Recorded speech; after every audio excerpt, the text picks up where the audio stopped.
WhiskyCast. Proudly brought to you by Redbreast, the definitive single pot-still Irish whiskey. Join the Stillhouse at singlepotstill.com and receive an exclusive whiskey tasting journal.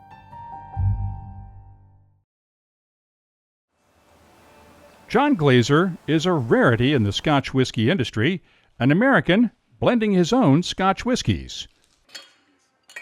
15 years ago, he was an expat living in London and working for Diageo, the world's largest whiskey company. Part of my role was product development, so I'd been geeking out on Scotch whisky for many years at that point. Having originally started my working life in wine and becoming Anoraki around that, and wanting to make wine and going to France and California. Anyway, found myself in whiskey, found myself in London, found myself spending a lot of time in Scotland and asking questions about why things were done in certain ways. You know, why do we reuse casks so many times? Why do we color whiskeys with caramel? Why do we chill filter and so on? Stuff like that. And looking at the world of whiskey, of Scotch whisky, and thinking the world needed something new, something fresh. And now, this might be hard for some people to think about who are slightly younger than me, but 15 years ago, spirits were not cool. Whiskey was not cool. Scotch whisky was not as dynamic as it is now. I mean, it was right. A totally different world. And global Scotch whisky shipments were flat or declining. I looked at the business, and having understood what blending can be, I know we all know what it's perceived to be, but having understood what blending can be, simply put as a platform for creativity, I thought Scotch whisky needed a new blending house. He tried to sell his bosses on the idea of a boutique blending house. They weren't interested, and that's how Compass Box got its start. Well, it was only a mile from where we were sitting here in Chiswick in West London. Want to say something? In physical terms, only a mile, but John Glaser and Compass Box have come a long way since then. It's still a small blending house, just a team of 7, 5 in Chiswick, 1 in Edinburgh, and 1 in New York. But their whiskeys are sought after around the world.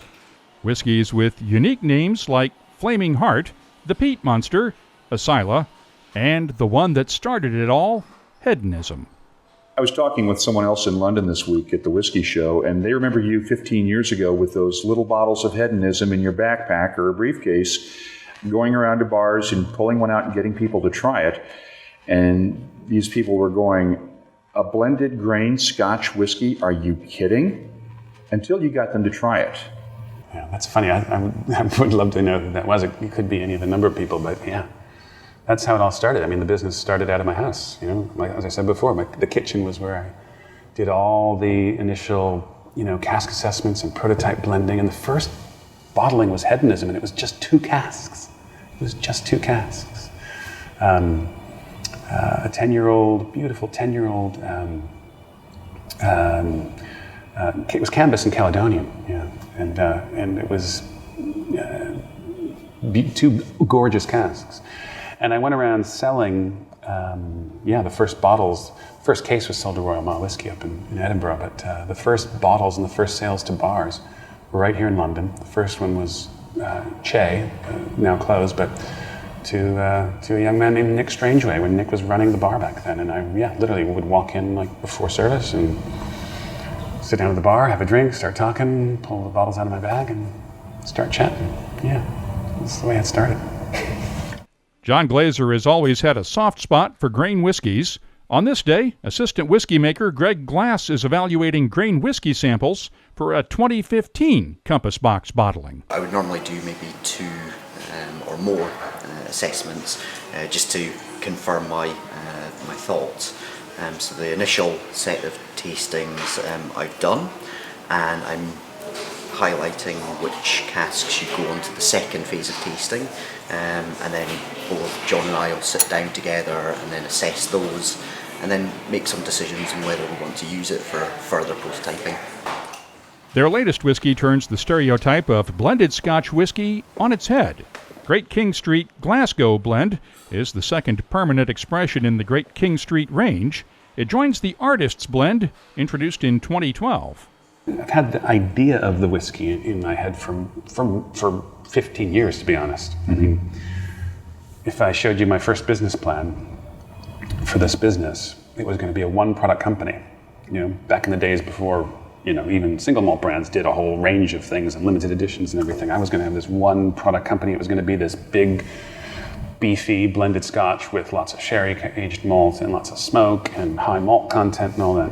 And decided in the end, that wasn't probably the best way forward in releasing a blend. And so that we went the more higher-end, esoteric route, starting with hedonism, a grain whiskey, and doing vatted malts and so forth. But so I've had the idea of this whiskey in my mind for 15 years, and it took us until now to get it to market. And yeah, Greg and I worked on it well over a year.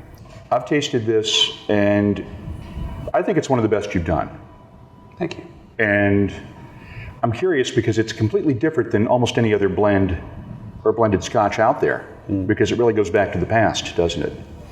Yeah, I mean, that's the whole idea with Great King Street as a brand and as an approach. Great King Street will always be our blended Scotch whiskey line, and that means malt whiskeys blended with grain whiskeys. Whereas in the Compass Box line, we have the freedom to do whatever we want, blended malts, blended grains, whatever.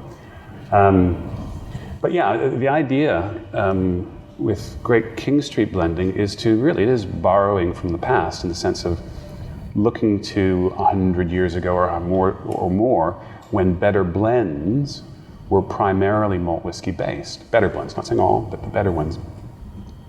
They were more about flavor than typically today in our generation, because most of the best known blended Scotch whiskies out there today are grain whiskey based. So there'll be 60, 70%, sometimes more, grain whiskey to malt whiskey. Now there's nothing wrong with grain whiskey per se, as long as it's aged in good casks, and our product Compass Box Hedonism makes that point. But today, people are more interested in flavorful spirits, flavorful drinks, generally speaking, than in the 50s and 60s and 1970s, when the famous blended Scotch whiskies of today, many of them were really building momentum and becoming the iconic brands they are today. People wanted lighter tasting spirits back then. Mm-hmm. Yeah, it's all different today. And if you ask me, I think some of those big iconic blended Scotch whiskey brands, from a liquid perspective, haven't really kept up with the times. And that's why so many people in the world think, oh, blends are the crap, single malts are the best. Partly it's because blends just don't offer them the flavor and the complexity and the compelling spirit character they're looking for. So Great King Street is, in a sense, our sort of answer to all of that. Malt whiskey-based blends, and Glasgow Blend you're talking about is it's 65% malt whiskey. It's completely flipped on its head the typical proportion of malt whiskey to grain whiskey in blends today.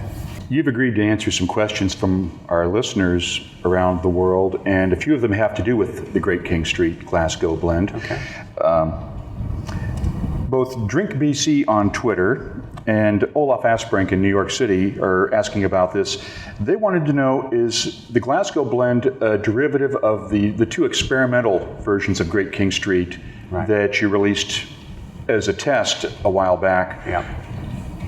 Or is it an all-new blend altogether? Yeah. So please explain. Well, I could grab them here if we wanted to. So we released them only in Europe, these experiment in Canada, some went to Canada and some went to Asia.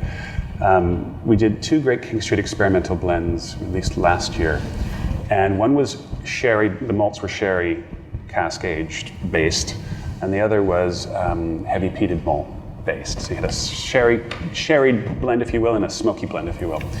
And we wanted to see what people thought about these two different styles. And so released in Europe, let people cast a vote as to their preference, whether it was at a festival in Paris or London or online. And we just wanted to get a read on things. And the fascinating part of it is, in the end, we had well over 2,000 votes from around Europe. Or I should say from anywhere, because people could have voted from anywhere in the world online. But anyway, over 2,000 people gave us their opinion, and it was split right down the middle. Statistically insignificant. So you went back and created a whole new blend. But anyway, to answer the question, Glasgow Blend, a lot of the work that Greg and I did in developing the prototypes and fine-tuning the recipe that became Glasgow Blend came out of literally, me using our two experimentals and blending them together and playing around over many months.